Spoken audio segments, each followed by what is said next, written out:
Nanaskomun, I'm very thankful that this day happened. That you've seen this day. It's been a long time in coming. But I never mince words. I don't want to. I don't have time for that, and you don't have time either. I want to say hello to all our friends, our relatives, those that are not here today. Thank you. Those that left us, that are gone, those old folks from the Willow Cree Nation that kept your hope alive. In a naskumagik, hegunigangik seno, hegunutogog, hegay kapapumits, kiamate hay manig, hegay utspapumits. Kiapchote takutahawaswek. We still brought our children home here in the original site of the promise that we made that we will live and keep law, order, and good governance. That's what we promised at that time. And we said we will do that on both sides, that the treaty is going to benefit everybody. It's going to benefit not only the white people, the black people, the yellow people, the red people, it's going to benefit everybody. The result was that when we signed treaty, it didn't just create treaty Indians, it created treaty people. And those treaty people at that time agreed that they're going to live and respect and advocate treaty, that they will be beneficiaries forever from that treaty making.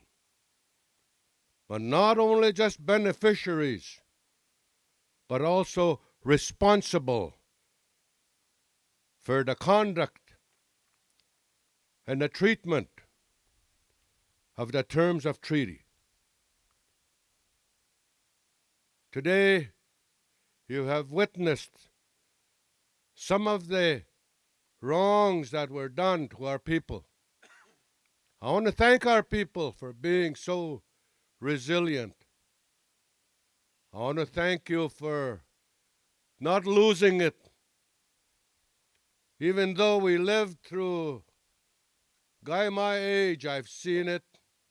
We lived through some of the most tragic periods in Canadian history. Tragic.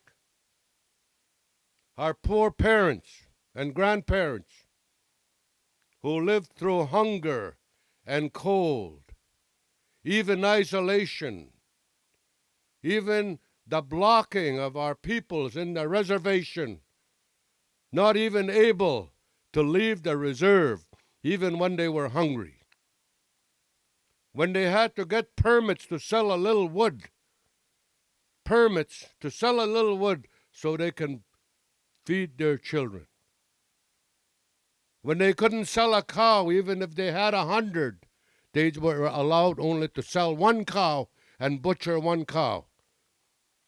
They had another 90 calves the next year, but they were again only allowed to sell one cow and eat one cow. That's the treatment that our people had. And when we signed that treaty 144 years ago, we never said that the Indians don't get nothing and the government gets everything. We didn't say that.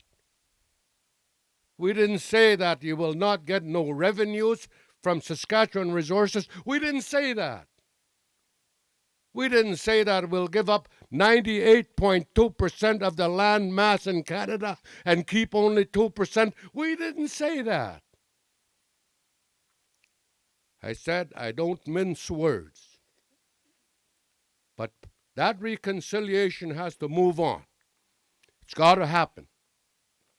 Our people deserve the riches of this land because they are the hosts of this land. They deserve it. We're not going to continue to beg for scraps from this land. We can't. I want the young people, the young leadership, to move that agenda forward. The treaty commissioner to move that agenda forward. The lieutenant governor to move that agenda forward, because we're sick and tired of being sick and tired. We're the sickest people on this land. We occupy most of the hospital beds in every city and town. Why? Why should we? So I want to say, Nanaskamun, I thank the Creator, Lord God, for this day. Let's understand, what is reconciliation. Is it reconciliation? Is it one-sided? Or does reconciliation have two sides? Inanaskumuan, kay tay migegi kautaman, iksug timax chignuakumagan, kay temig pissigewi ksuetaman, moya, hepakwataman, tawasam sunog mewa wigits, no homes. I don't like that our young people don't have homes. I don't like that our young people being forced to live in slum houses in the city. I don't like that. I don't like that our jails are full of our people, our penitentiaries. I don't like that. Let's do something about it. Let's see reconciliation work for our people. Hi, hi.